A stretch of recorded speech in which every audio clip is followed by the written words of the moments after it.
So were you part of the rave scene at all in Chicago? Yeah, I was kind of. So I lived in Chicago from 2006 to 2012, more or less. And so my scene was very much like the up and coming, like sort of blog house kids.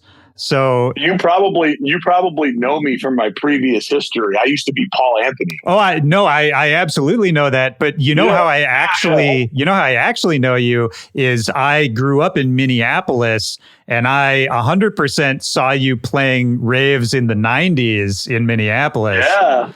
I played so many raves over there. Hell yeah, absolutely. Yeah.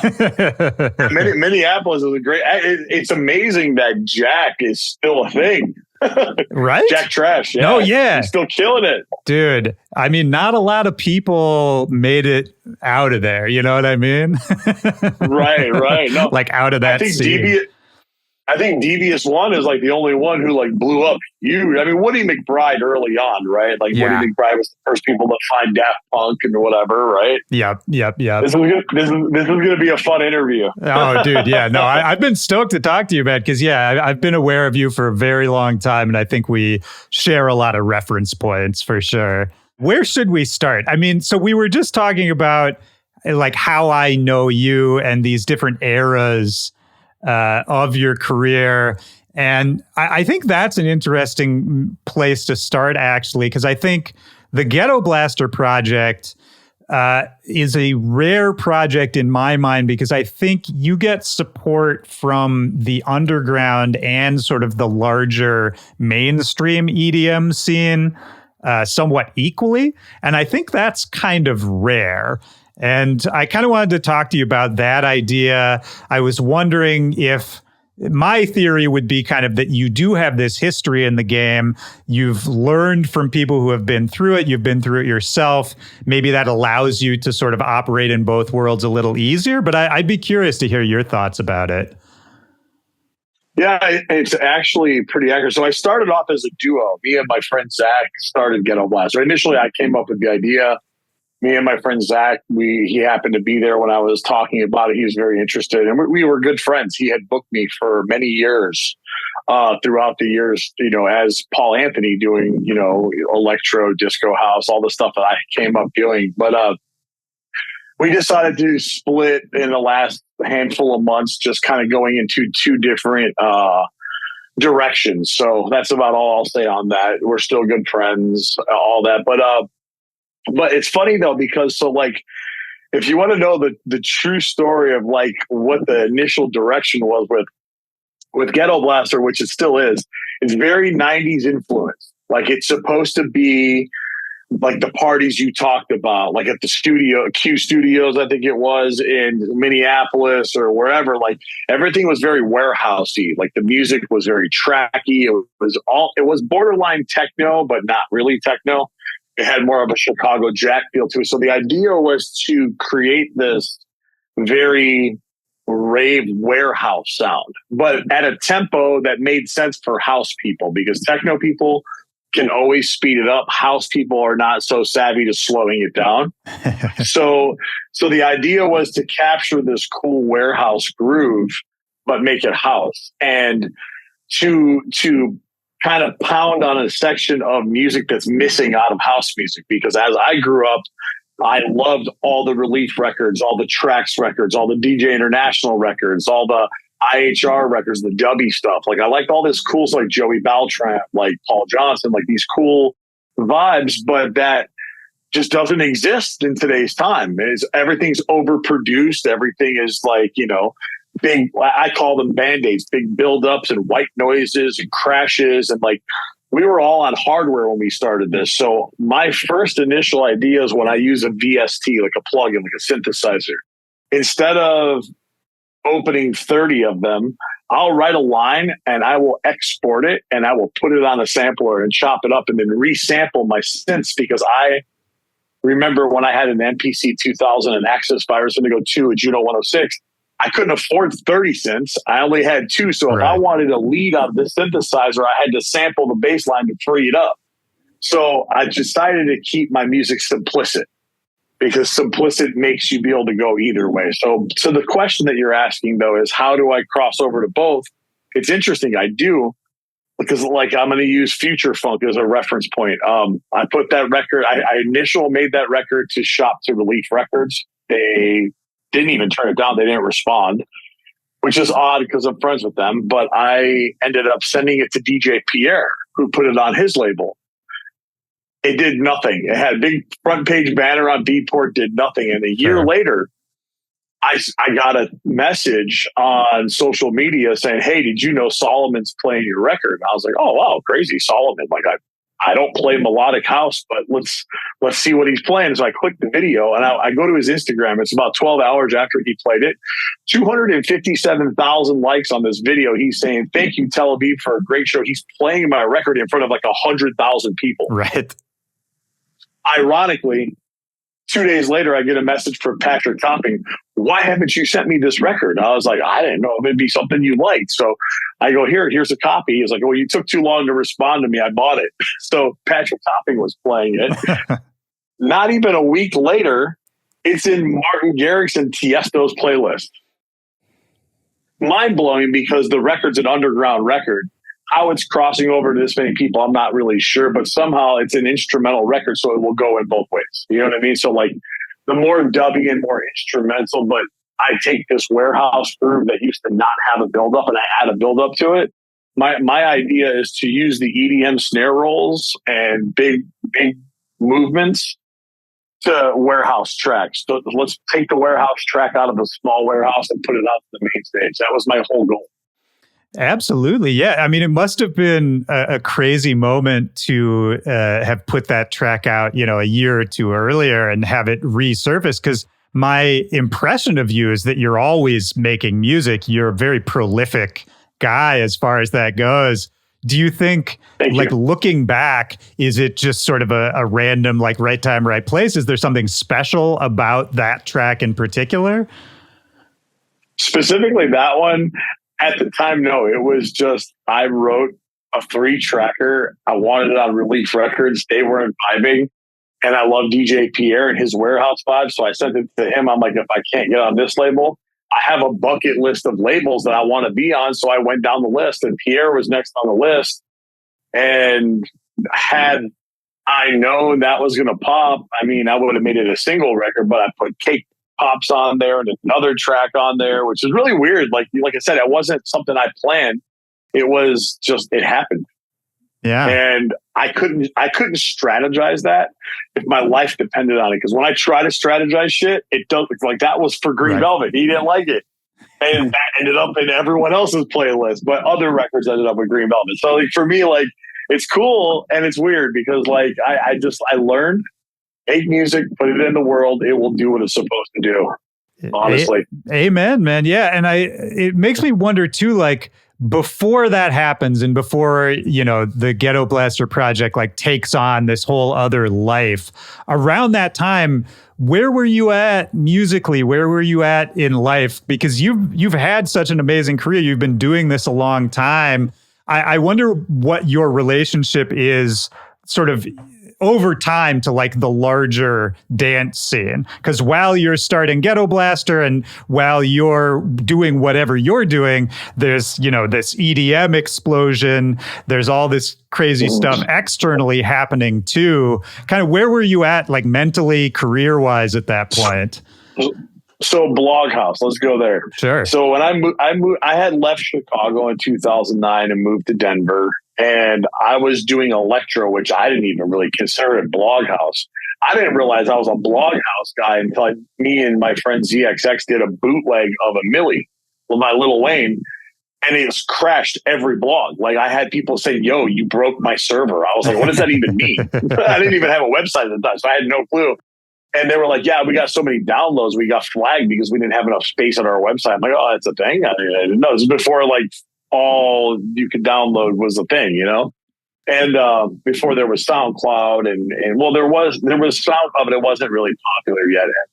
I don't even know if there was Dropbox yet. I don't, no idea. Yeah. There was something in the cloud at the time. We're 2009. I don't remember. It's yeah. So it's all a blur. which is weird because it seems like just yesterday. But at that moment, I was getting hit by Laidback Luke, Steve Angelo, Steve Aoki. All these guys are playing this Millie bootleg. I almost felt like I cheated myself. I'm like, did I make a record that I can't credit myself with? That's like the biggest. And Laidback Luke gave me a statement. He said, and this is when Luke was peaking, right? He said, go ahead and put this in your bio. I played your Lil Wayne bootleg in every single country across the world. And I played over 120 countries. I was like, wow, okay. And that's what got me on his label. But like, that's where I was in 2009 and 10. And then like this whole explosion of like, I mean, there was Deadmau5 at the time and there was Avicii. I was friends with Tim also.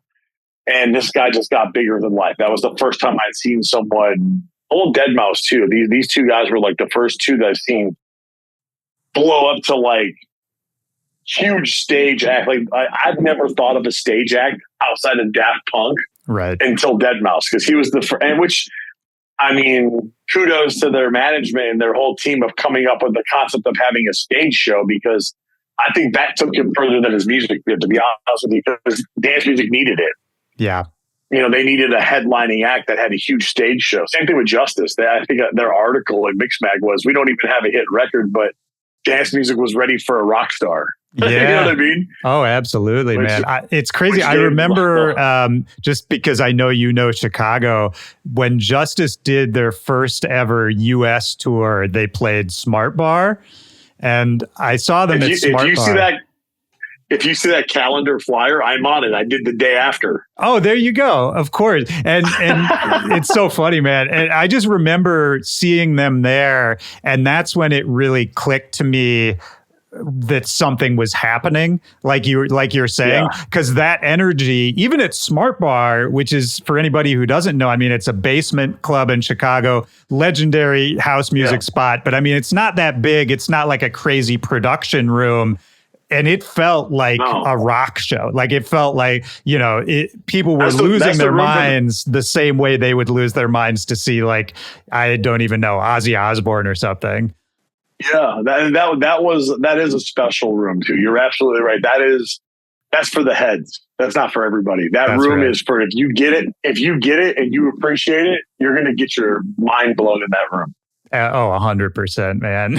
I mean, Mastercraft was on that bill about a month later at the same spot. Like, that was such a spot, you know? Yeah. So it's interesting. I mean, it sounds like, hearing you talk about it, that you've been like open to the changes in the scene over time and interested in them and wanting to engage with them. But it also makes me realize it must be so different from when you started. And I don't even know this. When did you like first start DJing and making music? Okay, DJing and making music, two different beasts. Sure. So growing up in Chicago, the idea of being a DJ is no different than wanting to be a pro football player, a basketball player, a mailman, a doctor. A DJ's on the list in Chicago. That's true. At least when I grew up, that was on the list. And that was probably on the list everywhere in America. But at that time, it definitely wasn't. So without dating myself too bad, let's just say early 90s is when I got my first set of turntables. And that's when I started DJing. But it was around 95, the summer of 95. I had just graduated high school, and I was going with my friend to Gramophone Records every day. He worked at Gramophone, and I was just hanging out, not having a job, DJing clubs. He's like, dude, come with me to work. He didn't want to drive to Chicago, like that side of Chicago, because I was in the south suburbs. He didn't want to drive an hour by himself every day. And I was like, hey, I'll smoke a joint. Let's go. So we would go to Chicago, and then like I would go with him to the record store. And at the store at the time, it was my friend John. It was Carlos, which is DJ Sneak. It was Mark Farina. It was Heather, Derek Carter, Ralphie Rosario. Like, it was the lineup. Yeah. Like, it was the lineup. And none of these guys were like uber famous at this time. They were all like, Derek was throwing loft parties, and the voicemail number was 312 Red Nail. That's when you knew that was how you go to the loft party, right? But I just remember sitting there with Sneak, and he was asking me, like, what are your goals? Like, what are you trying to do in this? I was like, I'm trying to be a big DJ on the radio. And that was like the thing, And he was like, yeah, he's like, I'm playing in Japan next weekend. I was like, really? And he showed me he's like, the record I gave you, this record, Defiant Records, his first label. He's like, this record's selling like crazy in Japan. I'm actually going over to fly. I'm like, oh, wow, crazy. So we go play. So it blew my mind that I had just figured out that you can be a DJ outside of your area. Like that blew my mind. I had no clue that was a thing. So like I said, I got schooled early on by some of the biggest guys in the game that weren't the biggest guys again. They were just cusping that, Yeah. And so I had gotten the DJ discount at Gramophone because I was helping them. Hey, if you're going to be here every day, you're going to have to run to McDonald's for us. You're going to have to put these records back in alphabetical order. And they kind of put me to work. You know what I mean? So, how old were you approximately around this era? 18. Okay. 18. Yeah. Perfect. Yeah. So, perfect time. Yeah. So that's when I really started understanding, started playing rave parties. I learned that either you make mixtapes or you put out records. That's how you break into the rave scene. So I ended up putting out a mixtape, which is this mixtape right here on my arm. Oh, yeah, you got it tatted. Yeah, I got it tatted because I sold 20,000 copies of that tape. 20? So, man, that's a lot. That's through the rave scene. That's through the record stores. Because at the time that I had switched to a different record store, I was working at Hip House. Those guys owned a record store called Supreme, and they owned these kiosks in every mall and flea market in Chicago where they sold mixtapes. Right. So when I would press a mixtape, this guy, right off the bat, took 1,000. Like he's like, between all my stores, I'll sell 1,000. Don't worry about that. And over a handful of months, like I sold 20,000 tapes. It was a big deal, And I started getting requested by the raver kids as we want to see this guy play, and that I've sold probably in the ballpark of 120,000 mixtapes in 4 years.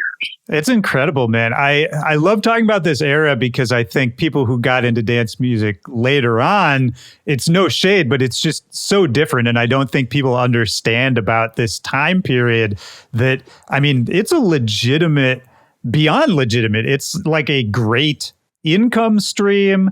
It's like a real serious business model was selling mixtapes. I mean, in the 90s,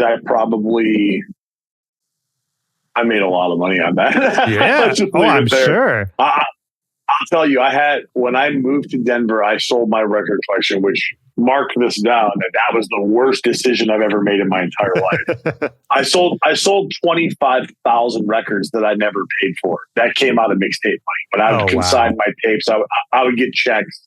And instead of getting checks, I'm like, can I take product? They were like, yeah, they prefer I take product. So I took product. Wow. 25K, that's a lot of records. It took 4 straight minivans to deliver the records to the guy who bought them. Man, insane. If that tells you how many records that is, that was a lot. Yeah, no, that's a ton. Was it at the time? I mean, obviously you're moving, so it's convenient to just get rid of some stuff. Was this also around the time that like digital DJing was starting to be a thing? It had already been a thing for a long time. That's when I moved to Denver in 2009. Oh, right. Okay, got it.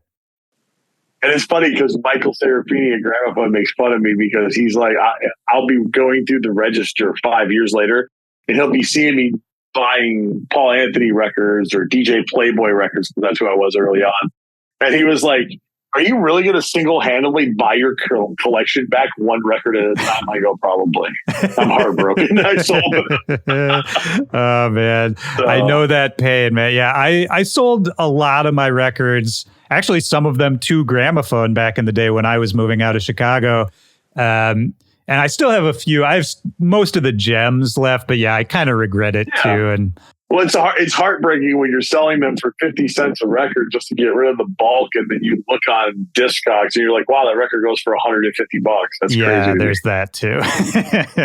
yeah, it's heartbreaking, but it's all good though. Like I said, I've so fast forward to today, I have literally worked with some of my heroes. Like that's like things I bought on record. I thought I'd not only not be friends with these people, but actually make records with them. And to take us back to how Gettoblaster started, one of the goals of Gettoblaster, since I'm a huge Daft Punk fan and I met Thomas and Guy a bunch of different times, to me, it was funny. The song Teachers was so accurate to what I had thought was amazing. I said, if I work with everybody on this list, I can get halfway through this list, I'll be somebody. Yeah. I'm a little past halfway that list. Oh, that's pretty good. I'm touring nonstop. I've worked with Whitney McBride. I worked with Robert Armani. I worked with KLX, Paul Johnson, DJ Funk, Joey Beltram. I've worked with a lot of the list. Yeah, that's so cool. And again, for anyone listening who is not sure what we're talking about, Daft Punk has a song called Teachers, where they basically list all of their influences in a song. And if you want to know where a lot of this came from, it's pretty comprehensive, just for anybody who doesn't know. Yeah, that list is 90% Chicago people. Yeah, also a PS, that's true too. Yeah, so when you're sitting there thinking about someone as large as Daft Punk, just know that the majority of their inspiration came from the idea of Chicago. And that's crazy because, like, they're, in my opinion, and again, a lot of people would argue with me, they're arguably the most trend-setting people in dance music, because every time they've dropped an album, they've completely rocked the industry. And it's really, to me, I almost want to believe that this whole breakup is a publicity stunt. My personal opinion. Yeah. It wouldn't surprise me. I mean, the guys wear masks. You know what I mean? Like, well, they're very theatrical with everything they do. So yeah, it wouldn't surprise me. But what I think is cool about that, what I love about that, is that literally when the Homework album came out, what happened shortly after? Junior Jack came out, Antoine Clamaran came out, Guitarist came out. If you ask all these people who their influences are, they're like Daft Punk, and that's what's funny because they're all sampled disco. So like these guys sampled disco in a way that just like really made people want to do that. Junior Jack is a perfect example of a guy who sampled and wrote a new bass line underneath to go with the sample. So that was super cool because Daft Punk might be the first people who did that, you know? Yeah, it's so interesting. I feel like each generation has one or two artists who really sort of redefine and then bring in so many new kids. Like Daft Punk, of course, did that. We talked about Justice earlier. I think they did that. And then for more on the EDM side of things, Skrillex is really the last one I can point to where did something people hadn't heard, was making these noises. No one knew how he was making them. And I talked to so many people on this podcast, especially if they're younger from a certain generation, it's just all Skrillex, the same way that people from maybe like a generation before you, a generation after you would talk about Daft Punk. Like there's always just one or two artists. Yeah, and the funny thing is, though, let's break that down. Let's think about that. So like Discovery, after that happened, what happened? Electro clash, electro became a big thing. And then obviously everything gets watered down and turns into cheesy club music. So electro clash that went from this like rock and roll vibe, which is Justice, with a big bass line. Then you start having the Steve Angelos moving into clubby electro, which, I mean, early Steve Angelo, Sebastian Ingrosso, Axwell, killer club electro house. But then they turned into cheesy. And it's funny because once you get to the Skrillex era, you're starting to come up with like, these guys all start bringing the major labels. The major labels were coming anyways because they've always kind of were in the game 1 foot in. Once Skrillex and these guys brought the majors in, because every major wanted their Dead Mouse, right? Am I wrong? Like every major was like, I want to do what they did, what EMI did with Dead Mouse.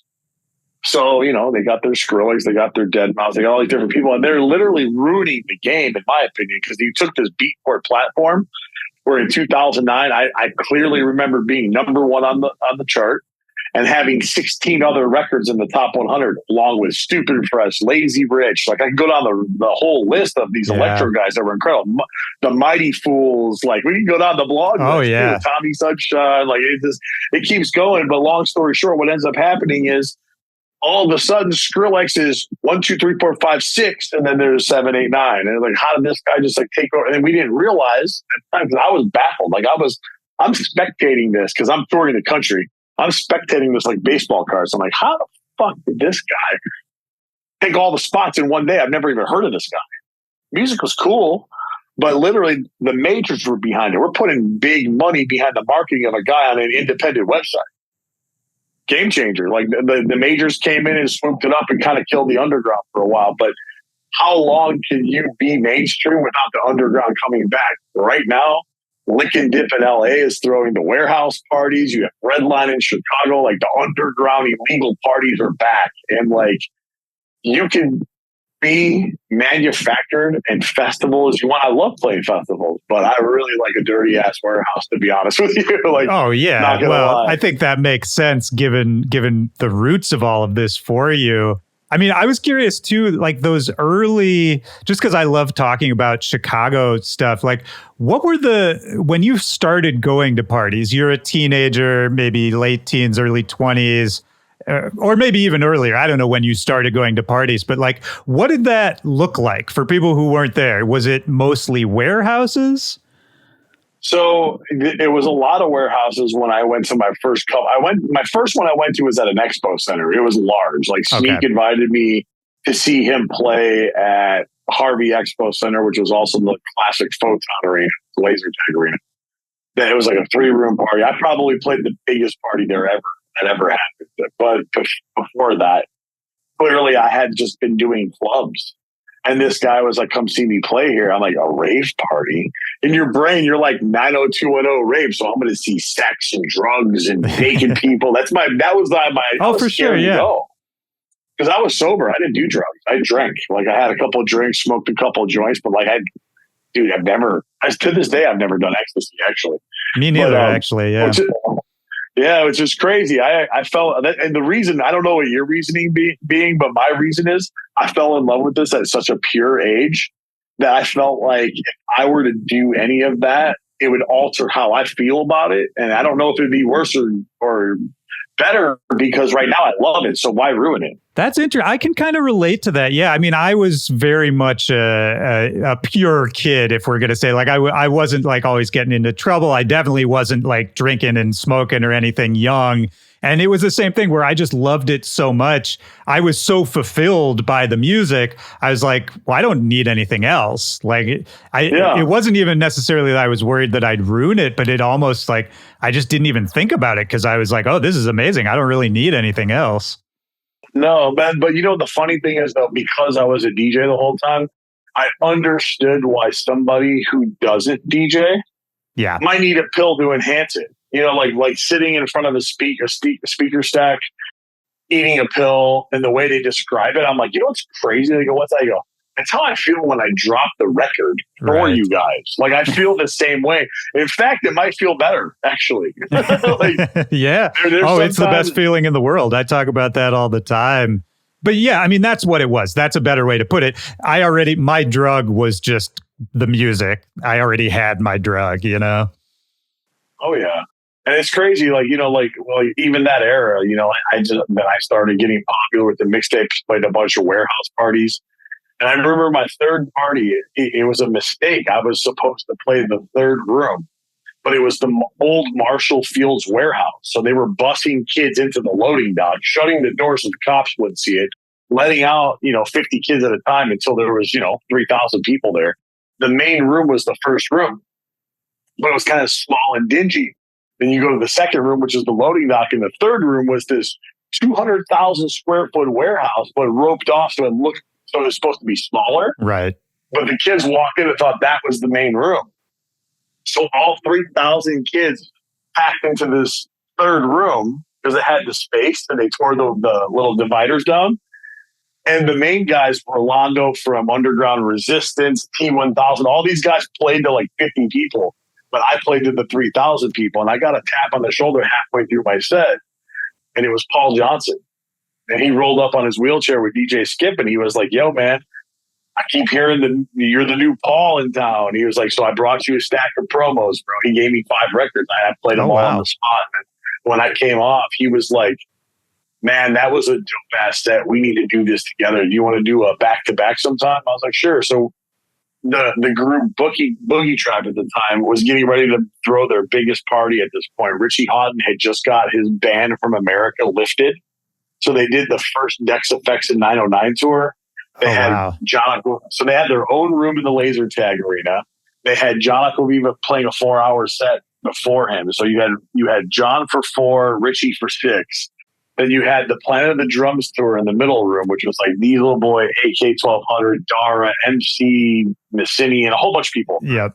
And then you had the main room, which was Hard Floor Live, Christopher Lawrence, Farley Jackmaster Funk, and then they had me and Paul Johnson at the peak time on floor turntable.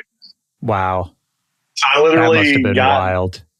I mean, I got goosebumps telling you this story right now. Like currently I have like goosebumps. Oh, dude, like, I was like, you were kind of transporting me for a second too. Like I told you earlier, I grew up in Minneapolis and I was picturing the flyer for that lineup that you were just talking about. Cause I remember being like a 16, 17-year-old kid and seeing maybe not that exact flyer, but something like that. And just the feeling I would get so stoked just even looking at the flyer for the thing. I don't know. It's an energy. I'm always careful to like not have this turn into like an old man talk, but it's that energy of just the flyer culture and the not knowing what the venue was going to be or what it was going to look like. There's a little bit of kind of that like mystery that I feel like is not exactly the same now. Oh, right. So when you go to a rave party, remember, like, and by the way, I don't know if you can see this or not, but this is the flyer actually. Oh, you still have it. Oh, amazing. I have it on my phone. Amazing. Which is so also cool. Funny because this is also the mixtape that I did too. I have a picture of it. I have one copy left. Oh, I love it. Yeah. So actually, believe it or not, people still have my mixtapes and they send me pictures of it randomly on my social media being like, hey, remember 30 years ago you did this? I'm like, oh, wow, crazy. Like, do you have a copy? Can you mail it to me? I had people mail me my tapes back because I don't even have them all. Oh, that's great. But yeah, that era, though, of like you got a flyer, you call a phone number, and they never really gave you the right address because they wanted to throw the cops off. So you got there and you're like, this ain't it. But you're like, everyone, shh. Okay, the base is that way. Let's go that way. And then you go 2 blocks over and you find the warehouse. Right. You know, like that vibe is gone. That it's not there.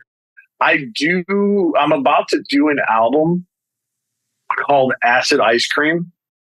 And basically I have Dan Diamond, who just did a record with Carl Cox and Fatboy Slim called Speed Trials.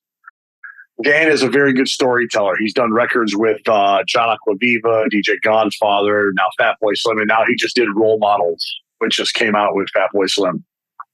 Dan and I had been talking through the pandemic, and I was like, hey, can you take me on this wild acid journey? Talk about eating acid.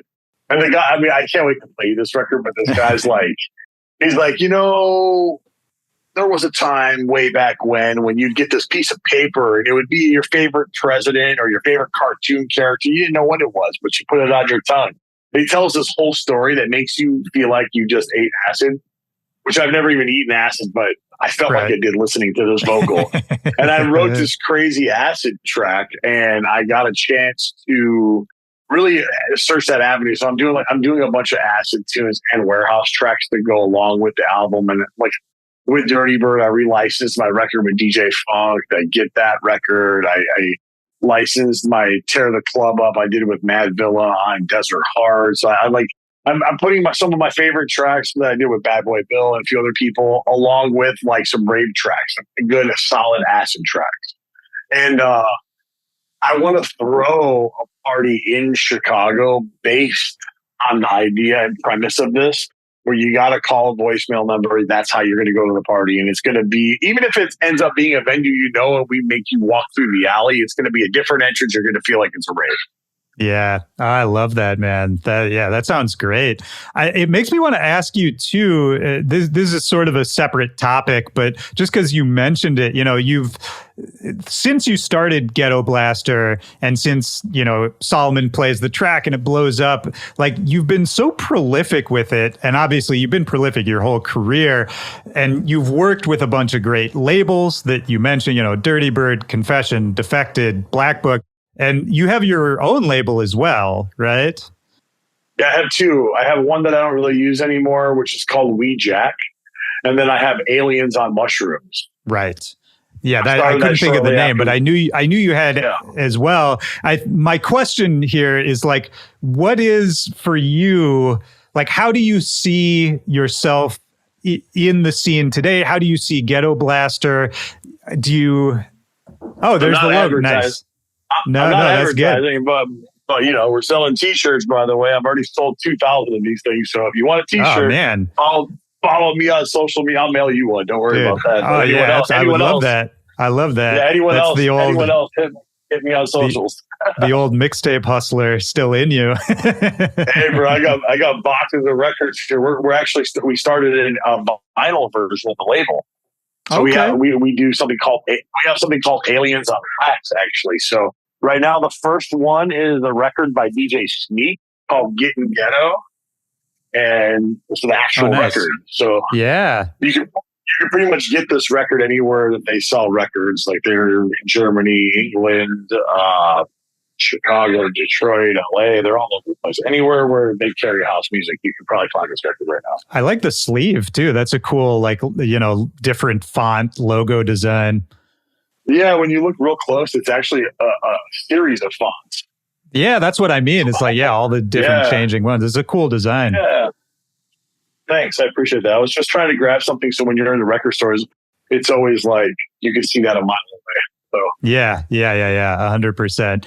So I guess my question, I'm always big on the branding side of things too. To me, it's very important to brand. You know, like Gettoblaster. Like when I started the name Gettoblaster, the idea was to be something that's not a person's name. Like if you're a guy and you're very guyish, I'm not going to wear John Smith on my shirt. To me, that's just like, wow, okay, I'm wearing another guy's name. No big deal. But I was like, if it was an object, you might be more likely to wear it. So I was like, let's be something versus someone.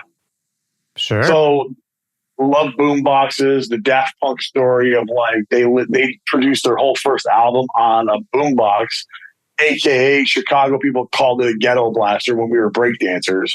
I was like, let's be Gettoblaster. I could not believe that I went on Beatport and there was not a Gettoblaster. I was like, are you kidding me? This is crazy. So then I'm like, how about Gettoblaster without an H? So that way when I search it, there's a little more optimization. I learned that from Deadmau5. He put a 5 at the end of his name. Right. So to me, with no H, more likely people are going to find me than just boomboxes, which is sadly, you still find a lot of boomboxes because people don't know how to spell. Right. But then I was like, so when we do this logo, let's really look at logo. So I did the first thing that I thought made sense. I'm a real killer at marketing. I love the idea of marketing. So I'm like, where do kids buy shoes and T-shirts? I'm like, Zoomies. So I went to Zoomies and I'm like, I looked around and that's all I saw was diamonds and palm trees on every shirt and cats. Right. Well, I didn't want a cat in my logo. So then I was like, all right, let's go to PacSun. All diamonds and palm trees. So literally, I was like, I'm throwing a diamond in there. It kind of goes with the ghetto theme. Maybe we'll be dudes who wear gold chains. I don't know. We'll figure it out. We'll just figure a theme to go with it. Because at the time, G-House was a big thing. Yeah. And what I wanted to do is I wanted to deviate away from G-House. Because to me, G-House was a ripoff of hip-hop. Like, I was mad that, like, am I really buying a record that samples Gang Starr or Wu-Tang when you have completely talented rappers out of Chicago that do booty house music? I don't like to call it ghetto house music, booty house music. Yeah. DJ Dion being one of the, rest in peace, being one of the most prolific rappers of all time in booty house. And you got Fast Eddie, you have DJ Sluggo, you have, I mean, the list is long. And, DJ Skip, you have all these different like booty house guys who are the best, but aren't getting rap credits, which they should, because they literally have cracked the mold on a different style of rap with house music. Even if it is like triggering the sample over and over again in just one line, whatever the case is. The point is, though, is that these guys are great. And I was like, you know what? I would like to do what the G-House guys are doing by slowing it down to like 124 BPM, but take in what these guys have sped up to 135, 140 BPM and slow that shit back down so house guys can play it. Maybe even pump it up to maybe 128 so techno guys can play it. That was the premise behind what I wanted to do, and warehouse music, because it doesn't always have to have vocals. Like I'm good with no vocals. Some of my like Future Funk does not have a single word in it, and that record is at 1 million streams right now. Sure, of course. But I know what you mean. And maybe this just goes back to Chicago again. But to me, I mean, I've always loved Booty House. Even in Minneapolis, when I grew up, all these people from Chicago would play show. You know, there's plenty of Booty House in Minneapolis in the 90s too. And there's something about it that's so infectious, so catchy, and the energy of it is unique. Like, of course, there's like rap elements to it. There's dance elements. There's sexual elements. There's a few different ingredients going on, but it's one of those things. And hearing you talk about it makes total sense of like why the Gettoblaster project connects for people, because I think you're sort of bringing those ideas into a modern context. But I always thought about that. I mean, in Chicago, like I would see these guys all the time, Gantman and Naphitz and all those guys. Gantman, Naphitz, those guys are all legends. Man. Oh, incredible legends. And I always wondered, not even wondered, but I always was a little sad that more people didn't know about it and didn't like it. Just never. It was one of those movements that never fully broke out. But the funny thing is, though, it has. Just not in the traditional American element. I believe Europeans take to it more than Americans do. You're right. That's true. I think Americans do, but they're so engulfed in pop culture, they don't really pay attention. It's just now becoming a cool. And this is why vinyl sales are. This is why I have a vinyl label, because right now that hipster kid that is going to. I mean, pick a store that they shop at. Like, I don't even know, but they sell turntables and they sell vinyl. You can buy vinyl at Walmart right now. Like, it's cool to have a turntable in your house again.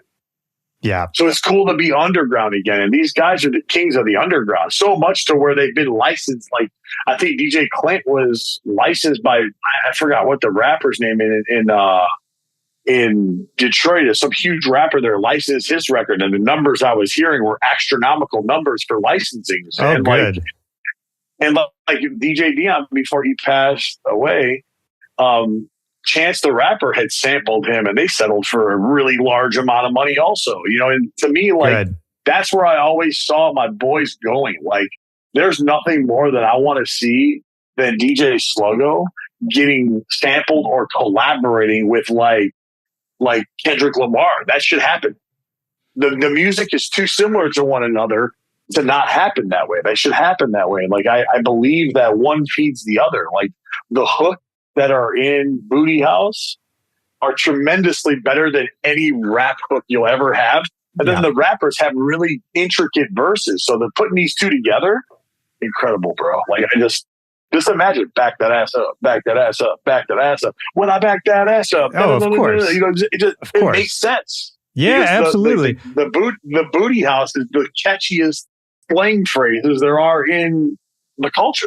100%. And I mean, it makes me happy to hear you say that, because I don't, especially after I left Chicago, like, I'm not talking to Gantman every day, that kind of thing. And that's basically the root of it, is like, I just hope those originators, I hope they feel like they're getting their due, because I think a lot of times, especially as things get more commercialized, like you were talking about, sometimes the originators can feel left behind in an unfair way. Oh, for sure. And that's the funny thing. Like, anytime I get booked for anything, anytime anyone asks me, who else should I book? The first person I say right now is DJ Sluggo, DJ Dion, rest in peace. I was saying his name before. DJ Funk. Like, I always throw my guys who influenced me. And then, you know, I have my other influences. I don't just have that influence. I also have, like, Bad Boy Bill's an influence, you know, and, like, I felt like he was the mixtape king. So, like, and his DJ style, I always mention him. So there's another guy that I'm really, I was really into in the 90s too, that touched me musically, was, as a DJ, was Terry Mullen. Oh, yeah. And Terry Mullen, some say he broke Daft Punk. Like, some people say he was the one who broke him, because he put them on New School Fusion, the mixtape that was really popular in Chicago. Right. And he played rolling and scratching and the funk before anybody else. Yeah, So and I that's the read thing, man. somewhere. Yeah, some of that goes unsung, but I'm glad we get to talk about this kind of stuff because I love tracing all the roots of this back. It also makes me wonder for you, so coming up, you're surrounded by people who would go on to become legends. You're in the home of house music. You're playing these parties. Was it a thought in your mind that like this could be a career or a life? Like, when did it actually occur to you that, music and DJing could be something that actually becomes a career?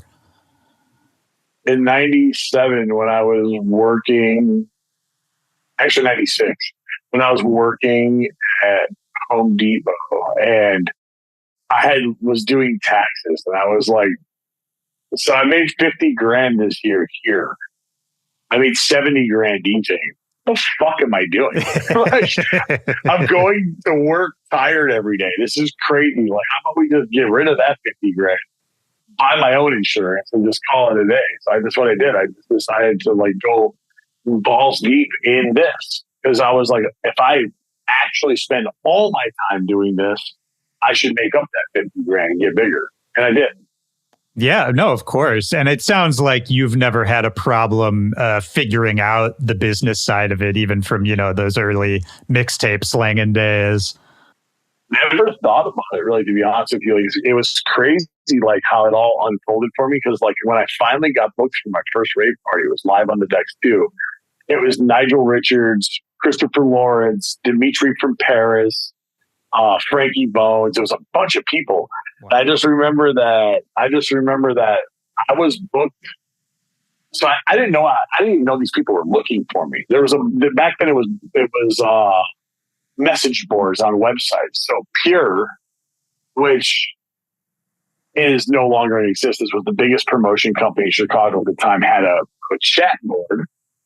And people were in the chat. It says looking for Paul Anthony. And it was one of my mixtapes that had a phone number on it. That's how you got booked back then. You'd put your phone number on the mixtape. And my mom that I was living with was like, did you fucking put my home phone number on a tape that you pressed 10,000 copies of? She was like, you're an asshole. She turned the phone off. She changed the number. So people were looking to book me and they couldn't. Oh, man. Because the number didn't lead back anywhere. So I'm on this Pure board and it said, looking for Paul Anthony. If this is you, please call Jay Rodriguez at Boogie Truck. And I was like, and there was like hundreds of messages. Oh, I know the dude. I got his number. Hit me up, whatever. And I was just like, no one hit me up. So I was like, so either they're going to be like talking shit, being like, haha, I got you, or it was going to be a booking. I was like, I'm going to roll the dice. I'm going to call you. Go, yo, what up? Is this Jay? Yo, what up? This is Paul. He's like, man, I got 8 copies of your mixtape. People giving it to me saying I should book you. And I've been trying to get a hold of you. He's like, I'm glad you called because I was going to give up. He was like, I want to book you for Live on the Decks too. I was like, oh, crazy. He's like, so we're going to put you on. He's like, where do you live? At the time, I had moved to Northwest Indiana from Chicago. So I was like, I live in Northwest Indiana. He's like, perfect. You're in a different state. That's even better. You are now the largest DJ from Northwest Indiana. I go, what do you mean? He's like, well, that's how I'm going to market you because there are no DJs from Northwest Indiana that I'm booking. So you're the only one. So you're obviously the biggest in your area. He goes, can you get out some flyers for me? I said, I'll hit all. At the time, Mr. Rags was the Zoomies. I'm like, yeah, I'll put stuff out at Mr. Rags all across my area. He's like, cool. I'll send you 1,000 flyers. He goes, send me 10,000 flyers. These guys were doing 200,000 flyers then. They folded out to be as big as the windshield of your car. Right. So I promoted the hell out of that party. I drew probably 600 kids from Indiana. I played that show. And that's a whole other story how I got the headline slot from 12 to 1. And that's a whole different story. But I played 12 to 1 and they handed me a handful of money. They handed me $1,000 cash. I've never been paid more than $150 in DJ for a whole night at a bar. So yeah. I was like, some guy goes, hey man, he's like, I want to book you for a show. How much do you charge? $1,000. You're right. He's like, can we do 800? I said, let's do 800. So I got my second booking right off stage. Wow. So it was a domino effect, and I pretty much have played 10 shows a month since 1997. Man, except for even during the pandemic, I was playing 4 shows a month during the pandemic. Don't ask me how, but it happened. I played a lot of shows then too. I mean, that's crazy to think about, man, for that many years, because I think of you and your career, and you have been so consistent. Like, when you think back about your own career and your own path, do you think about it in terms of like eras or phases? Were there like boom and bust times, or do you feel like it's been sort of a, like a consistent road? You're going to laugh at me because, like, I had this conversation with a PR guy I hired not too long ago. He's like, you quite possibly might be the only person I've ever talked to in my entire life that's been up and coming for 30 years. How crazy. They go, somehow you reinvent yourself to be like this dude who's like not the $100,000 DJ, but you're like right there. And you've been like back so many times in your career. It's crazy. I'm like, it's like almost like an idle position because I don't really want to be on private jets and getting $100 a show. I'm not saying I wouldn't take that. I'm not saying that I don't strive for that. I'm saying that that's not what I'm trying to do this for. So maybe I am somewhat self-sabotaging of going to that level, because that's not what does it for me. Breaking new music does it for me. Breaking new artists, giving kids opportunities that I never got is what I'm into more. I love seeing the guy next to me make it. I love John Summit made it. He was right next to me. That was great. I love seeing it. I love seeing the game. The game is better than any game. It's the only business in the world that you'll ever be in. There's 1,000 new guys every year, and nobody retires until they die. That's you got true. 70-year-olds. You have 70-year-olds out there DJing, man. Like it's a real thing. It keeps getting more and more, and they just don't go away. And that's cool because like that makes you like at my age, like it makes you have to hustle, man. Like I way back Luke told me, he's like, you know what I love about you leaving electro, because electro became EDM. Sure. I was never EDM. And actually, at that moment in 2010, I was 465 pounds.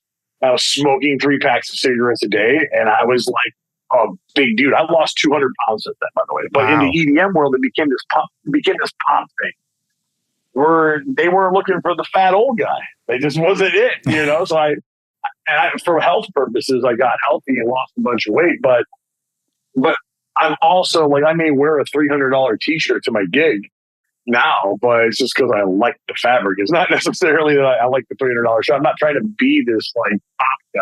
Like, it's not my thing, man. Like you said, justice. Give me a t-shirt, a 5 o'clock shadow, and a cigarette. Let's go. Well, you know what I mean? Bro, I'm into that punk rock approach on this whole thing. Yeah, well, and I think that's a healthy way to look at it too, is that it's not about achieving a specific level of whatever it is, money or fame or any of it. It's more about the fact that you're kind of still here, still doing it, right? Like that's the real punk rock. I have stickers, bro. Like I have I stick stickers in every bathroom at every club that I ever played. That's like, the best. I'm 100% punk rock about this, man. I think it's dope to actually sell the t-shirts, do the stickers, do the branding, doing all the things that you need to do, and the social media. It's amazing. Yeah. Well, that I was going to ask you too about adjusting to like the new paradigms and all that. It seems like it's just a thing you're excited to do, to like figure out what's the next thing the next hill I gotta get over to kind of keep this machine going. Yeah, I mean, I just like keep reinventing it. I make 5 tracks a week. Even right now, when I moved into a new place, the first thing I did before I even looked for my clothes was unpack my studio, and I wrote a track the day I moved into the new place. Like, I write music because not enough people make the music that I want to play. It's a great reason. It's probably the best reason. Yeah, if you on Friday night before you go to your gig, you're on Beatport looking for tracks. So am I.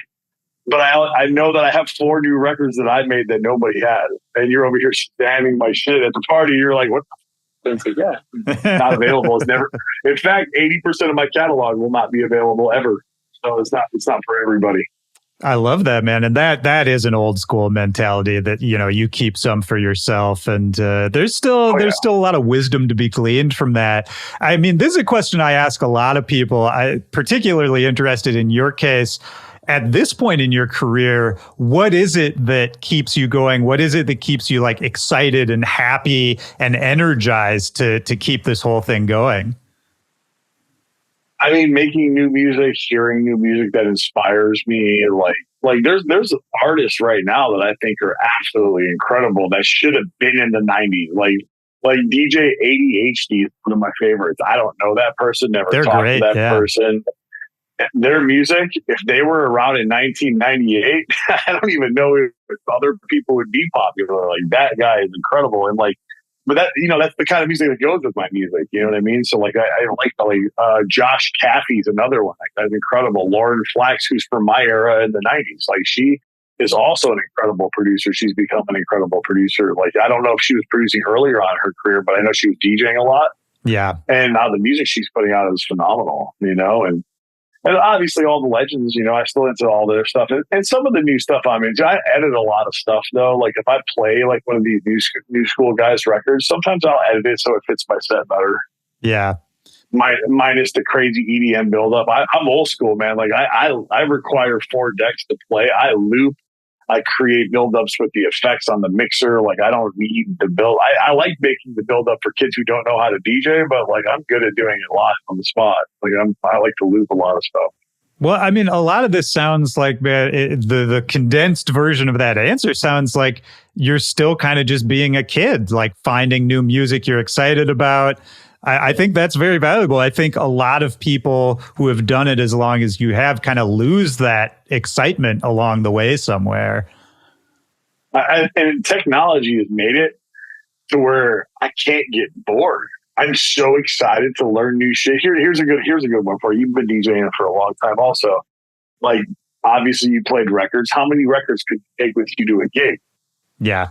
At the time, you would take a crate, which holds 80. And then you would take a backpack that holds 40. I love the Shure backpack because you can fit 40 records in there. So you're taking, a little bit over 100 records with you to a gig.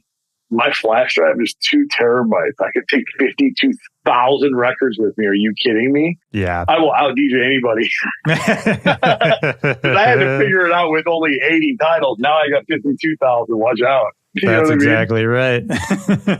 So, to me, just the fact that I could do that makes it so much fun. And I date everything. So all my records are the years that they came out. Like, so if I'm buying records today on Beatport, I'll create a folder on my drive that has today's date and all the records I bought. So it's like, it's not alphabetized, but it's in date that I buy it. So sometimes some records get mixed up because I'll buy an old record just to play now. But long story short, what makes it make sense is that I'm buying the dates at the time. So and I date everything. So, do you have any theories on where this drive comes from for you? Like, is there a history of musicians in your family? Is there something early on that flipped a switch? I mean, I just fell in love with house music at a young age.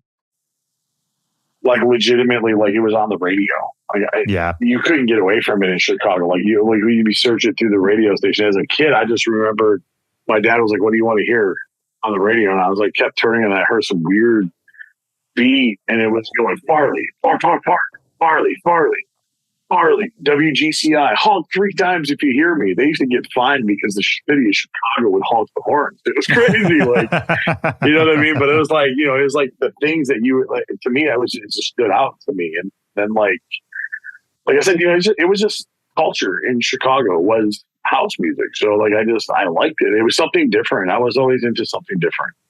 So that's what got me towards it. Was there ever a point where it could have been something else? Is there an alternate reality where you're off doing something completely different?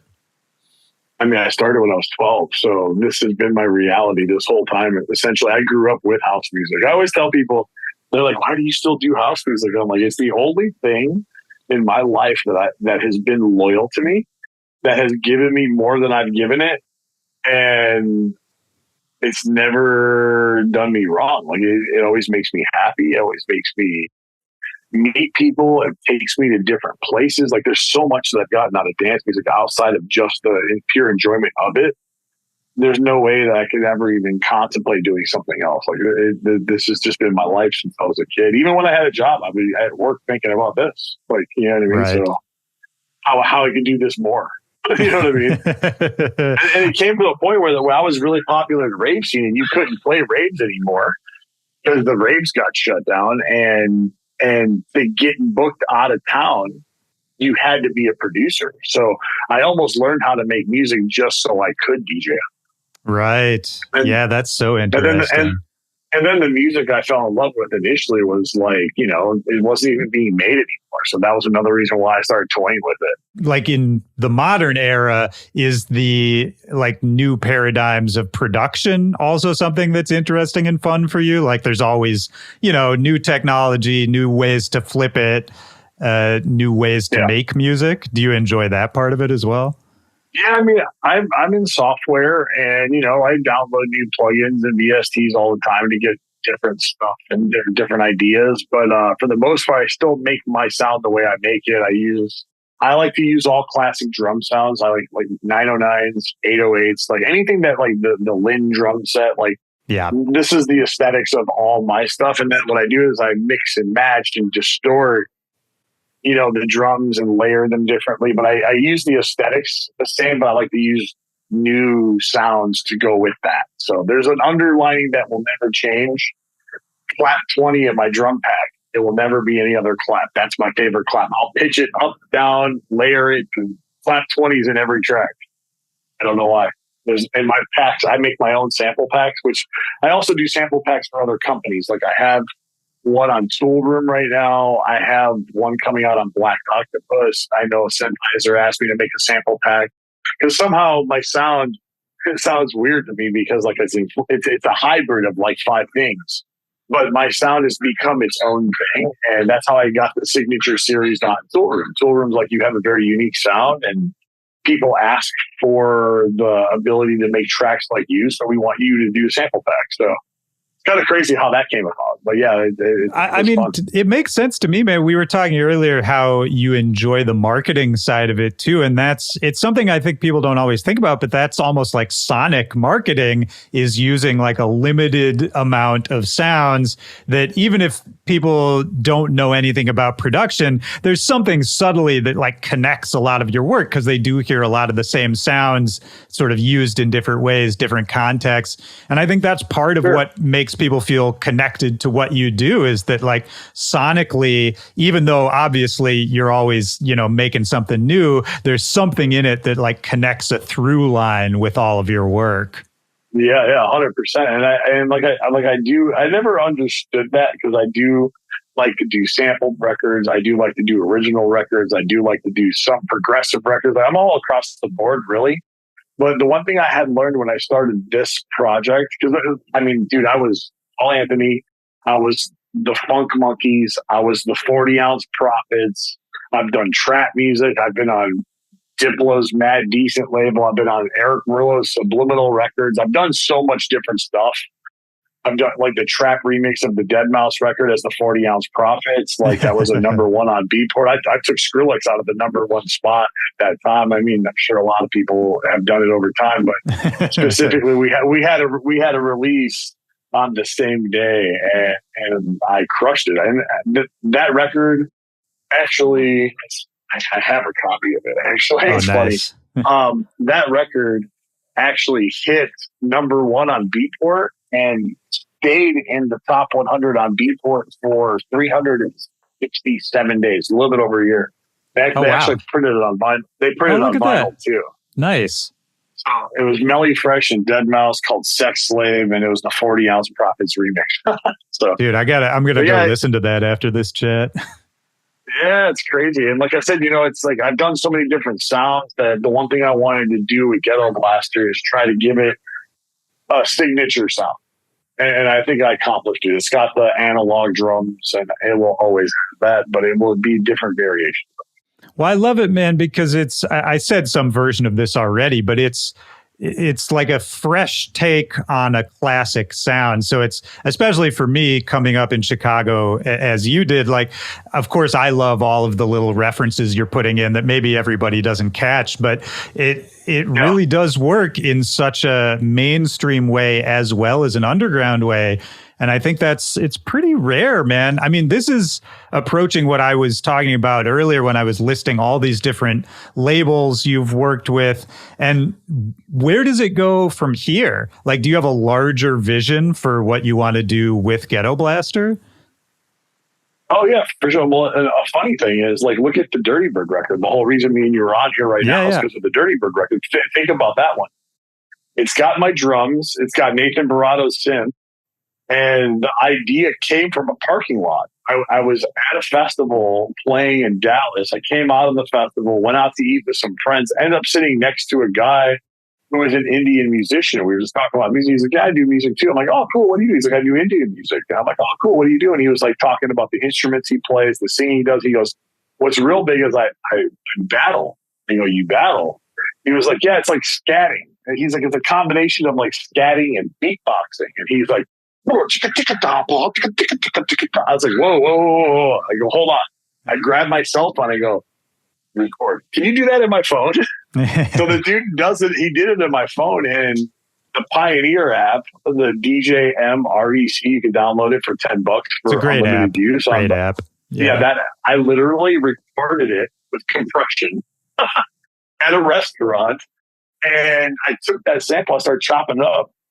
Me and Nathan were talking about doing a record, and he was like, yeah, send me some parts. And I sent him this record. He's like, whoa, this is crazy. What is that? I go, that's my friend Tony Duke. He's an Indian scatter. He's like, crazy. I'm like, yeah, let's put it out. Let's work on this. He's like, let's work on this. This is unique. And we sent it, and literally, like, Darren at Dirtybird usually gets back to me in a week or two about a record. He got back to me in a couple of days. He's like, yo, this is the one. Yeah, I'll sign it. I was like, sick. Nice. You know what I mean? But like, that's just the idea. Like, taking my old moves and implementing something in left field. I was literally at a restaurant. Like, anything will inspire me, and that will make me come straight to my studio and work on it. And is that, so you mentioned you're working on a new you're working on a new album now. Is that also for Dirtybird? I think I'm going to put it on my own imprint, actually. So, like, I've licensed a couple of records that I put out on Dirtybird for the compilation, just because, like, I haven't done an album in a long time. So I was like, why don't I take some of my favorite records that I've produced over the handful of years and put it all on one album with 10 new tracks too. Right. And then simultaneously, I'm also doing an album for Movell tracks on the side too. Big Dope P label out of London. And shout out to Big Dope P. Yeah. Yeah, I'm doing a whole album for them too. Like right now, currently, like I'm almost done with that one. I've been done with the album that I want to release right now. I've been done with it for roughly a year.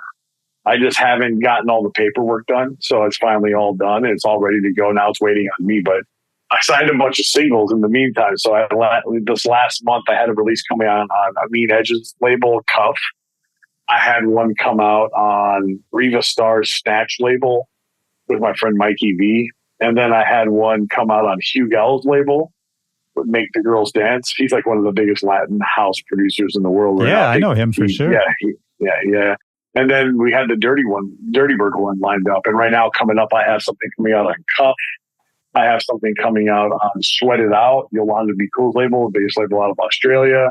I have something coming out on Tommy Sunshine's Brooklyn Fire label. I have the album that's supposed to come out. I have so much stuff coming out. Like, where do you put the album? Like, I don't know. It's so tough. Like, it's just like one after another. It's like, and it's just because during the pandemic, I wrote 180 tracks. Wow. I don't know why. I just knew that I wasn't going to have that much downtime again in my entire life. So I just kept writing and writing and writing and writing. And here I am. And I'm still writing, and I've created a habit of writing music as much as possible. So that's where I'm at with everything, man. Like it's kind of a crazy situation that I've created for myself with like the whole releasing music. And I learned consistency is everything. So I'm doing a lot of consistent records, filling a void of a certain sound and just dropping them and trying to keep the vocalist unique. Like, I mean, to the point where like my girlfriend, like, makes beats also. And I had her do some vocals for me, and then it ended up going, I think, Spotify Platinum on millions of plays on Spotify right now. And oh wow! And that record was just recreating her feeling the first time she heard house music. And I wrote a big piano track behind it, which I'm not really a piano guy, but I felt like the industry needed a piano track. There was no Strings of Life that happened recently, so I was like, let me do a big piano record. And next thing I know, Clapton played it 87 times on the radio. Like, he played it for a whole season. And then I looked, and simultaneously Diplo played it 80 times on the radio. It's been on BBC Radio 1 featured track like 9-10 times. I'm like, crazy. Like, wow. Never expected that to be the one. Like, it took us an hour and a half to write the record. It was mid-pandemic. Signed it to a label, and 5 days later, it was number one on Beatport. I had shopped it to Defected too, and Defected turned it down. And it was funny because I just remember waking up 2 days into it. I'm like, oh, wow, look, Defected number one, Defected number two, Defected number three, blah, blah, blah, number four, we're number five. I go, how funny would that be if we woke up tomorrow, we're number one? I woke up the next day and I was number one. I couldn't believe it. I was like, holy fuck, how did that happen? And then it stayed there for 6 weeks. That's a whole other crazy story, That's amazing, man. Number one in this sub. Yeah, like I said, none of it's calculated though, because you can't calculate this shit. I mean, yes, you can, but not with my pay bracket. I mean, it seems like, correct me if I'm wrong, but it seems like part of the key to what you're doing and what keeps you like happy and productive is that you stay busy. Like, it seems like you're comfortable in a certain amount of chaos. Yeah. Actually, I don't think I'm comfortable without chaos. Honestly, I'm one of those people who's good under pressure. Like, before me and Zach split, we had done 330 dates 3 years. Like, it was constantly in and out of town all day, every week. Like, I'm just now, when I moved, I realized how much shit I've accumulated because I didn't have time to do laundry.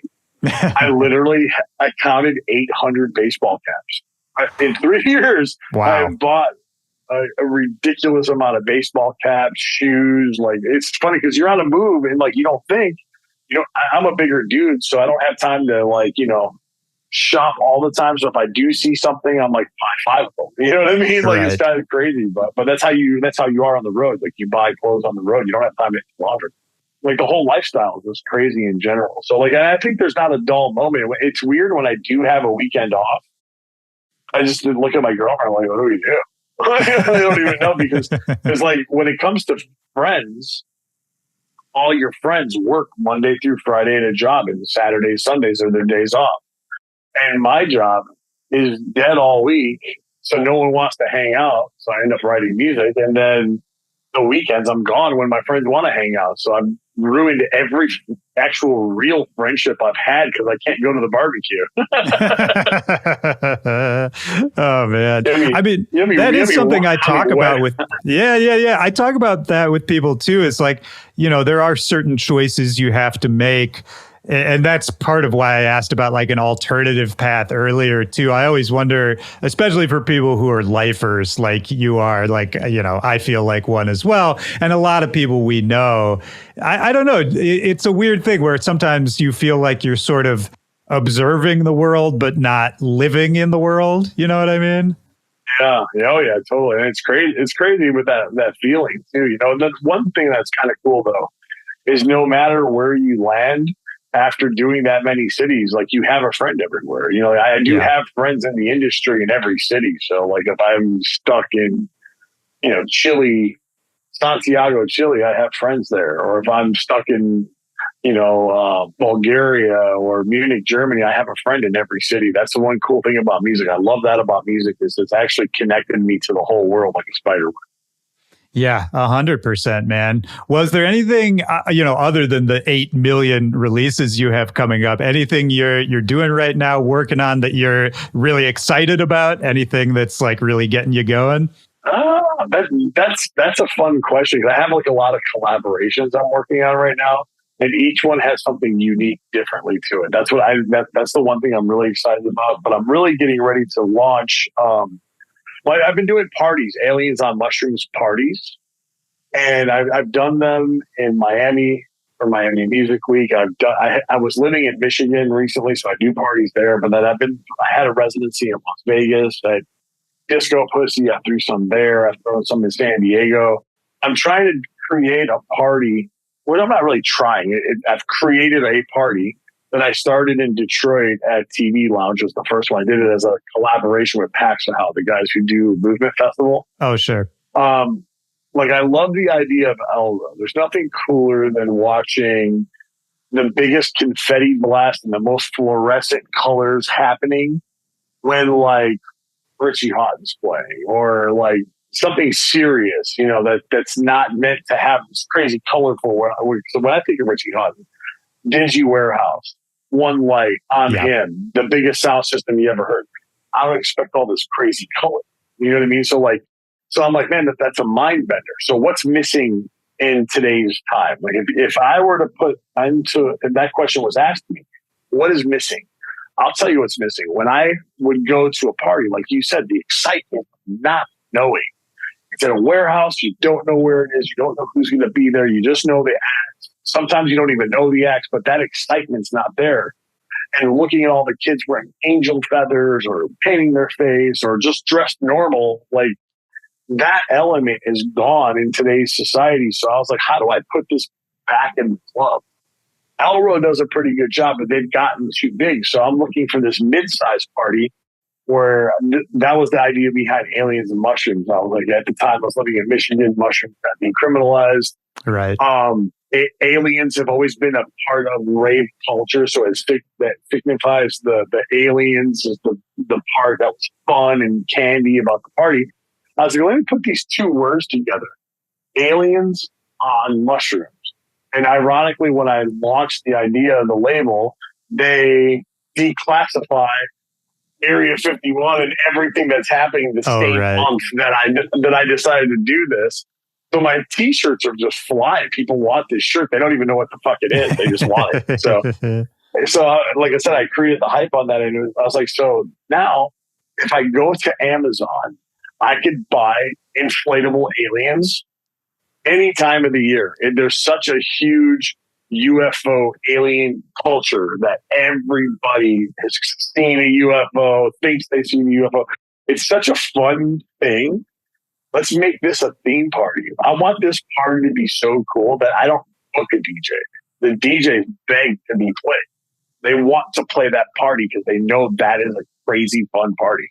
Yep. And we did one in Indianapolis at Club Envy, and I'll never forget, my Instagram had blown up with messages being like, yo, you put the rave back into the club. Because what we did was we had these 20-foot inflatable aliens and mushrooms all over the venue. And then we bought 100 3-foot aliens that we threw over the balcony at midnight. So instead of confetti, it's raining aliens. You know what I mean? That's great. So everyone went home with a souvenir. And then we handed out 500 alien bug glasses. So everyone looks like an alien in the crowd. It was so much fun. And I know it sounds corny and kiddish, but it was good music. But it was like you correlated it with you had fun. Of course. You know what I mean? Of course. So my goals right now is I'm going to start moving this party from the different clubs and cities that I've done it into. Coming up, I'm focusing on with my agent and my manager to get this party in every college town. I want this theme party to sell what we do. Because what we do is, as much as we say it's gone mainstream, it's still the minority in music culture of America. Hip hop and rock and roll and country music will always dominate these areas. So we're still the not popular sound. It is popular as it's gotten. I want to sell it with this theme party across all colleges. That's my goal. And that's where I'm at right now. I like that, man. Yeah, that's such a fun idea. It actually, it made me think, I'll tell you this very brief story just because I think you'll appreciate it. But in Chicago, when I first moved there, like I was, running around with like Flosstradamus and Hollywood Holt and those guys. And Floss at the time had a series of parties that was sort of similar to what you're talking about, where they would kind of transform the space every time they did it. And one time they did a 420 party at Lincoln Pub, and they built like they suspended like a big spaceship kind of from the balcony of it. And it was supported by these like probably 15, 20 foot joints that were like 4 pillars.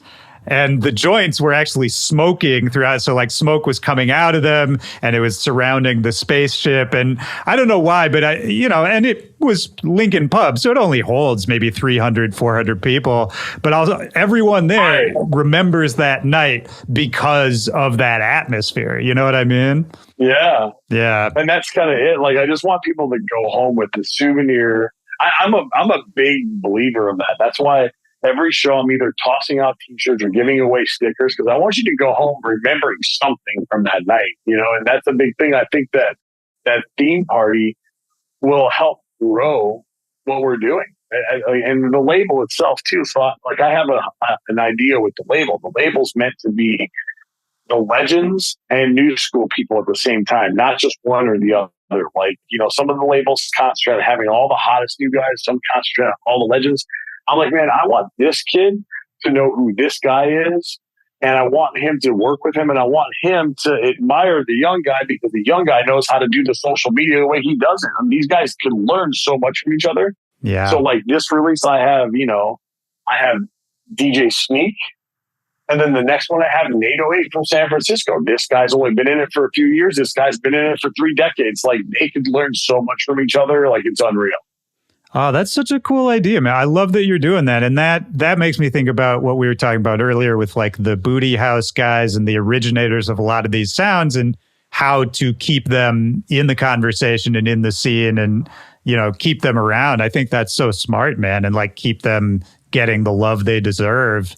I love that. Yeah, for sure. Anything I could do to facilitate people to get their flowers before they die, I'm into that, because I've lost too many friends in here that people start talking about after they pass. Like, fuck that. I'm done with that. Like, I'm gonna actually make my friends shine who deserve to shine right now. Well, and this is, I'll wrap it up in a second here, but just because we mentioned it, and if you don't want to talk about this, we absolutely don't have to, but I saw when I was getting ready to talk to you that I don't know if you produced it or were somehow involved with this documentary about heroin use. Oh, wow. Where's that at? I just like saw it when I was reading up about you. Maybe it's an IMDb thing. Wow. Is that? Well, I mean, it's possible. I definitely have. So I was part of helping out with a couple different documentaries, but I had an ex-girlfriend who passed away on heroin, and that was like a big thing that I just wanted. And again, I was part of a group of people who were doing documentaries. Specifically, one was called Trick. And that was like a documentary about some girl who was in college that was tricked into being a prostitute. Oh, wow. And the same group of people were involved with the people that I knew through my ex, who was on heroin, that I did not know about. We weren't together. This crazy scenario. But long story short, I was a big part of creating some sort of something with that too. And I don't know if it ever took light because I ended up leaving Colorado, but I definitely have been part of something that had to do with that. Like I said, if it's out there, it's definitely out there without my permission, but I did help build something. Okay, interesting. Yeah, I'll have to look back, because I was just, Googling you and reading a bunch of articles. So I'm not sure exactly where I saw it. But send me a link. Yeah, I'll see if I can find it and send it to you. The only reason I even brought it up is because you were talking about, giving people their flowers and losing people. And I think in the music scene, it's, we got to take care of each other because it's a little less secure than some things. Big time. And that's another thing too, like with that whole scenario, I definitely don't mind talking about it, because like it affected me so much that like, I think people need, like with that subject, the big idea was to let parents know that their kids are fucked up and they don't know that. Because like a lot of people don't have the knowledge to know what to look for if someone's addicted to Adderall or ketamine or cocaine, or they just think their kid's being weird. It's like, no, in your age, that was being weird. Your kid's on drugs. There's signs to look for. And that was like the idea of where we were going with the documentary. And so parents don't have to bury their kids because it was never meant to be in that order. You know what I mean? Like the order of an adult burying their child should never be a thing. It's never been written that way. So with that being said, like we the mission we were trying to push, and like again, I don't know where it ended up because I ended up leaving, but I know we were pushing an agenda of making it so where your friends and family would know that something was wrong, or at least have the skill set to recognize that something's off, so we lose less kids. Yeah, well, that's huge. So they know where they know to get help, where they know how to get Narcan, where they know how to do all these things that come with helping one another. Because a lot of people don't care about each other anymore. It's really sad because that's all me and my girlfriend, now that's all we do is care about everyone around us, and we want to see everyone win. So like for us, it's like the knowledge of all this is so important. 100%. And I think one positive, if we're comparing eras again, is that, drugs and drug use at parties it wasn't under the radar, but it really was like not talked about back in the day. And I think that is one positive of the scene, evolving and kind of getting bigger and going a little overground these days. It's like, you'll see like a dance safe or an end overdose booth at events. And, you can learn about Narcan at the event. Maybe you can actually get some there. And it's a positive, man. I'm glad that at least we're acknowledging it and talking about how to help with it, in a holistic way, like along with the music and the scene instead of like two separate things. I don't promote drug use, but what I will say about it is don't be naive to the fact that it happens everywhere you are, whether it be dance music, hip hop, whether it be rock and roll. Like, of course, there should be Narcan at every event. It should almost be mandatory, like a fire extinguisher. Yeah. Because sadly, the reason my ex passed away was because the people she was partying with didn't have Narcan, and they left. Man, I'm sorry, man. That's a terrible story. I was on tour and came home to that. So, like, for me, the people that were with her couldn't have saved her life, and they didn't. So, but did they have the tools or the skill set too? Right. That needs to change in America. Yeah, absolutely. And everywhere, actually. But specifically, I live in America, so I guess I just spouted off America. But that needs to be changed. And like I said, like a fire extinguisher, that should be in the kit in your nightclub. Like that should be a thing. Couldn't agree more. Yeah, I was talking to, I don't know if you know the organization End Overdose, but they're similar to like a dance safe, and they're popping up at a lot of events and talking about this kind of stuff. And I was talking to one of their directors, and she was saying like that's kind of their mission, is not only to have it at venues and events, but to start normalizing it just for people in general. Like, you're getting ready to go out for the night. It's like, well, I got my keys, got my wallet, got my Narcan, and you go, Yeah, and that's another thing too. I think one thing that artists, and this is the 20 years later me. Yeah, I'm like, like we all have a responsibility as artists. Kids look up to us. Artists look up to us. People who just go to parties look up to us. Like, I get that it's fun and cool to look like you're chugging beers and drinking 1942 and all these fun things, right? But like, realistically, you have kids watching you.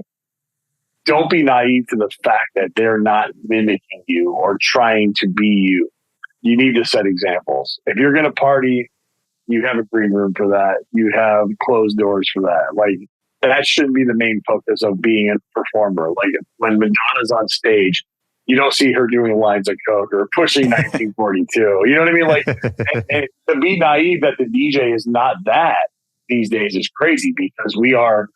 I mean, some of my friends are more popular than some of the biggest rappers you ever heard of. Like, if you look at their numbers on Spotify, you're like, my friend has 7 more million monthly listeners than Snoop Dogg. That's crazy. You know what I mean? Like, like we have a responsibility. I think you can tell who is disciplined and who's not, and how to be responsible and how they market what they do, because we're pushing music and a culture, not partying and overdosing. Like, sadly, I've seen Twitter posts, like, and I know things can get extreme, but I've seen posts where it questionably made me cringe. I was like, I don't know if I would have said that in your position, bro. You're on private jets and like, okay, right. I get you're trying to get clicks and this is clickbait shit. But at the end of the day, like, there's some kid trying to be cool just like you, and they're going to take that to heart and do that when they overdose.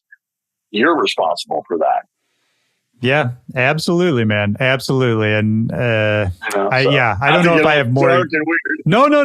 I completely agree, man. And I think it really comes back to this idea of just taking care of each other and taking care of the community. And I think that's it, man. I don't have that much more to add, but I agree with you 100% on all of that. And being responsible in the industry doesn't just require teaching people about that. But like, here's a perfect example of something that I did. I didn't even get paid for it. My friend threw a conference in Chicago where it was like a bunch of panels and people were talking and teaching people.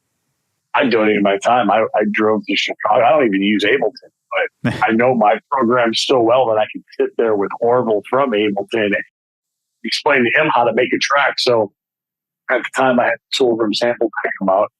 I brought my sample pack. I mean, I'm not going to say it wasn't an advertisement for my Tool Room because it was. And I gave it away to a couple kids in the class. But I taught how to make a track in an hour with my sample pack. And I explained to kids how to organize their folders and like, yeah, and I was super excited with how many women were in the audience too, because like I think that's one thing that we don't do. It has been such a male dominated scene for so long. I love that there's women in the audience. I love to teach, and I personally picked the winner of my sample pack to be a woman because I really want to push the idea of more women producers. Absolutely. No like question. When I'm with my girlfriend and we're talking to other producers, I'm like, yeah, she makes music. They're like, oh, that's cool. So I'm like, no. Like, she has more plays on Spotify monthly than you do. Yeah. Yeah. Don't blow her off. Actually. Yeah. Like to me, it's like we have to push that agenda too. Is like, let's get people who are the minority in our scene to be active and let's encourage them, because how many people are literally sitting there with girls being like, hey, we should teach you how to make music. Do you want to learn? Like, I'll teach you. I'll donate my time. I'm in. Yeah. And I think not enough people are doing that. And I was so stoked to see that. I'm down to donate my time every now and then when I have some downtime too. I had the weekend off. So I went to Chicago and my friend's conference was cool with a few hundred people there and really spent time. And it was funny because couple of us overlapped, like Glenn Underground overlapped with my time. So we ended up making a track together in front of this class. And that's great. I was like, if I don't put my vocals and my stuff in this, but I keep it stripped down, you could add your pianos to this. And we did it live in front of the class.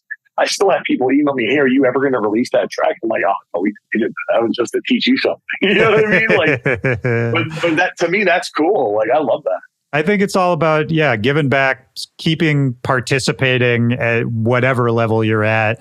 And that's how it stays healthy, man. And probably that's how you stay happy and excited too, to bring that back in. It's like, still participating. I mean, dude, this whole conversation, I love chatting with you, man. I feel like we could go forever, but I'll wrap it up. Is there anything else that's on your mind? Anything else we should say before we get out of here?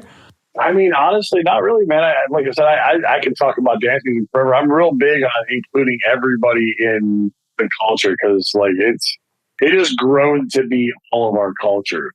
You know what I mean? It like, from, like you said, you're in Minneapolis. That's what made me realize how big this was. I played a show in Minneapolis, and some kid brought a picture. He goes, I brought this so you can see that I seen you play in Chicago. And I was like, it's me. Mid-stride with a record box on my shoulder. I go, what is that? Where was that? He was like, the party got busted and you were running from the cops. And I snapped a picture of you on the way out. I'll never forget that. That's my Minneapolis story. I'll tell you right now that's the funniest thing that anyone's ever brought to a party for me to see is hilarious. A picture of me running from the cops with a record crate on my shoulder. And I was just like, that's crazy. I go, that was definitely Chicago. That was definitely on Hoyne Street. I remember that because I had to run my ass off to not get arrested. That party got busted. It's crazy that I'm meeting you in Minneapolis of all places. You know. Or another one that, and I'm sorry to do this. I don't no. On, but like Minneapolis, another thing crazy happened to me in Minneapolis. I was in Japan and some dude like, I love you. I was like, thanks. He's like, I love the way you play. I'm like, nah, you don't have to lie to kick it, bro. I go, I've never been to Japan. This is my first time here. He's like, nope. I was a foreign exchange student in Minneapolis and I seen you play a bunch of rave while I went to college there. That just shows you how small this community really is. As big as it is, I'm in Japan and I'm meeting a guy from Minneapolis that was school there. It's crazy. Yeah. No, it connects all of us. It's like a world on top of our other world. All those things, man. I'm right there with you. It's why I love it too. And thank you again, man. And hopefully I run into you somewhere out there. All right, man. Well, good talking to you. You too, man. Take care. I'll talk to you soon. All right. Peace, man.